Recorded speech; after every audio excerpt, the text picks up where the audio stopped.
the positive energy is entering into your body. श्वास लेने और छोड़ने में किसी भी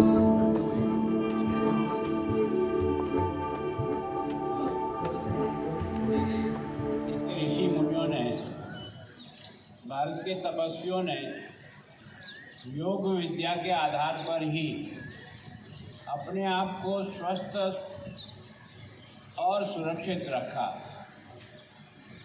आध्यात्मिक दृष्टि से और मानसिक दृष्टि से भी योग ने उनके जीवन में बहुत बड़ा योगदान किया। जंगलों में वर्षों तक तपस्या करने के समय न समय पर भोजन उपलब्ध होता था, न और कई प्रकार की सुविधाएं उपलब्ध थी। उसके बाद भी वो स्वस्थ रहते थे और अपने ध्यान से और योग से, अपनी साधना के माध्यम से अपने आप को एक तरह से समाज के लिए श्रेष्ठ, समाज के लिए एक तरह से माप, एक तरह से वो समाज दर्शन का काम करते थे। भारत ने अति प्राचीन समय से योग का महत्व समझा था और हमारे ऋषि मुनियों ने, और अभी आधुनिक भारत में भी भारत के कई योग गुरु दुनिया के विभिन्न देशों पर जा कर के योग के बारे में लोगों को जागरण भी कर रहे हैं और योग से लोगों को जोड़ रहे हैं।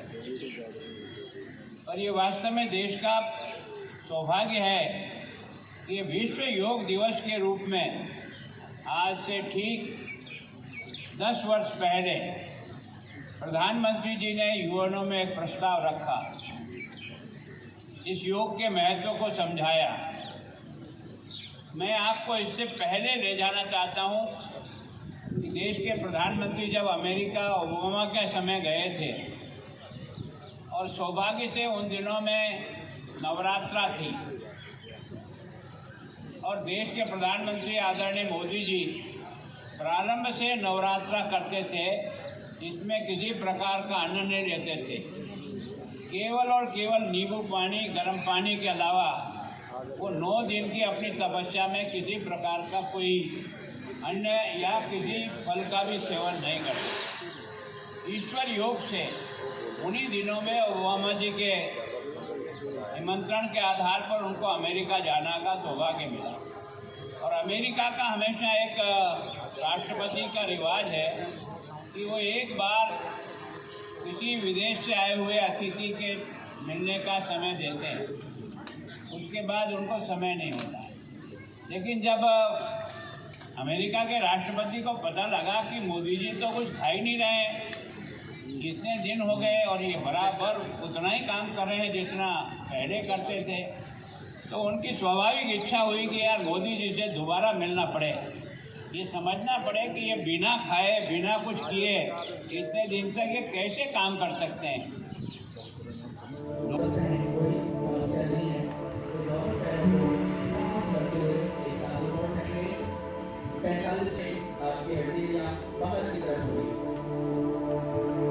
श्वास लेने और छोड़ने में किसी भी प्रकार की कोई जल्दबाजी, और श्वास भरते हुए अपने दोनों हाथों को ऊपर उठाइए और साथ में अपनी एड़ियों को ऊपर उठाइए।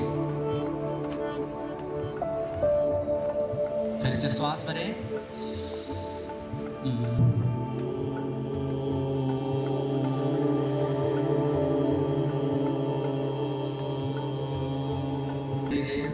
इसी अभ्यास में रुकें। आंखें किसी को बंद नहीं करनी है, आंखें खोल के रखिए।